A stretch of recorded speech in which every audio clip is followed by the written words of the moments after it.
You're not reaming.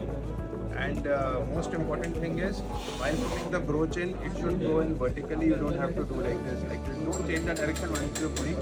And to know how strong it is, you can pull it and then just snugly rotate it. The entire limb should rotate.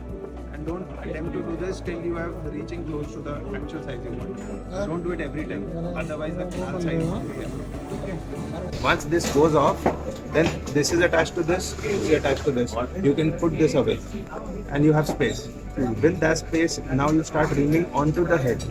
And you use those mosserized graft later on if you want to reconstruct any bone effectively.